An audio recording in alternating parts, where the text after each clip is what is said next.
As parents, we all want the best for our kids, not just in terms of education and daily needs, but for their financial future too. While it's important to teach them how to manage money, we can also help them grow their wealth from an early age.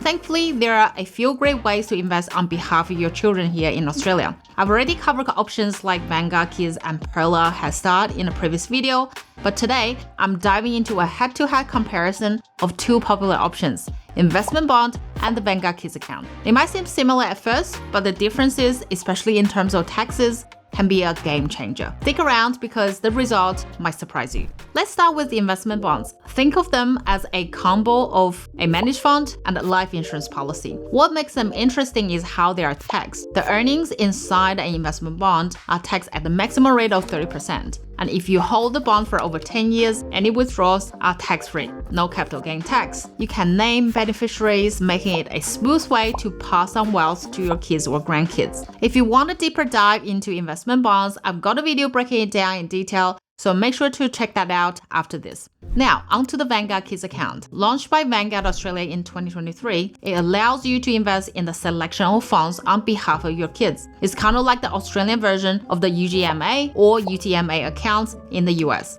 You, as the parent, controls the assets until your child turns 18. After that, the account becomes theirs. To make the comparison as realistic as possible, let's imagine you are investing in the Vanguard High Growth Index Fund. You can access this fund through an investment bond like from Australian Unity or directly through a Vanguard Kids account. Let's firstly talk about the differences before we get into the numbers. Number one, the tax treatment. Inside an investment bond, your earnings are taxed at a flat 30%. And the best part, after 10 years, any money you withdraw is completely tax-free. For Vanguard Kids account, the tax situation here is a bit more tricky and less clear. ATO has some strict rules when it comes to minors and income. In short, kids under 18 are taxed at a higher rate for unearned income, like dividends, above $416. Here's where it gets confusing. Vanguard states that the child is the beneficial owner of the account, meaning any income should go on the child's tax return. But since the parent's tax file number might be applied, it could mean the parent is responsible for reporting the income. But for simplicity and accuracy, let's follow the ATO's guideline that the child is taxed. The high tax rates on minors' income could make the Vanguard account less appealing in the short term.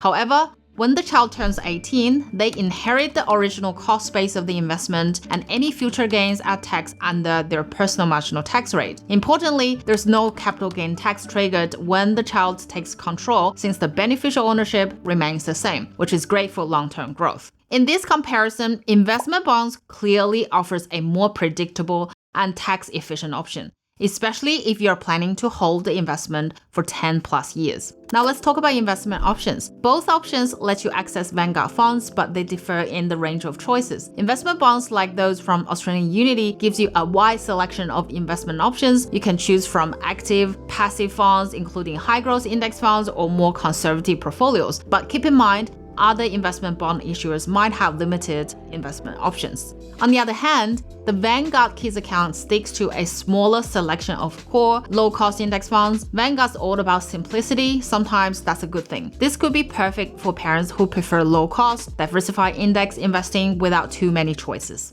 Let's talk about fees because they can really impact your returns. Investment bonds tend to come with higher fees due to the life insurance component and additional management costs. Are you ready? Let's run a real-world example to see how these two options perform. Imagine you are investing for your child starting at age 8. You put in $1,000 upfront and add $1,000 each year for 10 years. At the end of the 10 year, we'll sell both investment and see how they stack up. I have used the 10-year income return and growth return from Vanguard. Vanguard's management fees are reflected in the fund's return, while Australian Unity charges an additional 0.42% per year. Income tax in the investment bond is cut by 30% within the bond, whereas the Vanguard Kids account is subject to the minus tax rates, which are tiered and can be quite high if income exceeds certain thresholds. Here's how things play out after 10 years. The investment bond, your total $11,000 investment grows to $16,824 after deducting the transaction fee and considering the zero capital gain tax on the bond after 10 years, we would end up with an average annual return of 9.72%. For the money in Vanguard Kids account, the same $11,000 grows to $17,914 since the income stays under the tax threshold for minors. There's no capital gain tax when your child takes control, resulting in an average annual return of 10.15%.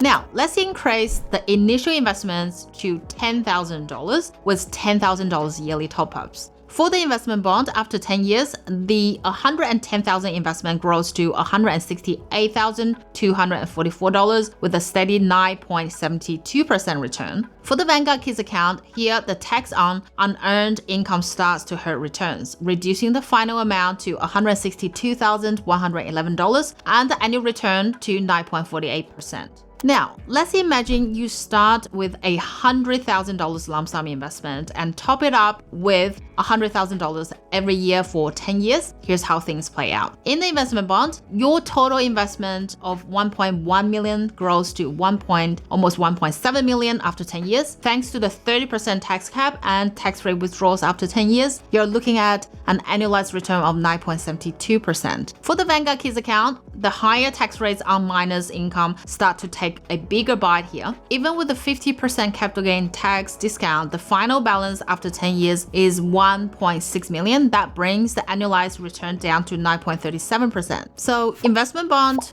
Vanguard Kids account, which one should you choose? Investment bonds are better for larger investments where tax efficiency over the long term is a priority, especially if you are investing for more than 10 years. The Vanguard Kids account works well for smaller to medium-sized investments, especially if the income stays under the tax-free threshold. And with Vanguard's low fees, it's an easy, no-fuss option. Both can be great choices depending on your goals, so the decision comes down to how much you want to invest and how long you plan to hold it. Let me know in the comments, are you leaning towards an investment bond or a Vanguard Kids account for your child's future? My name is Irene, I'll see you next week. Bye.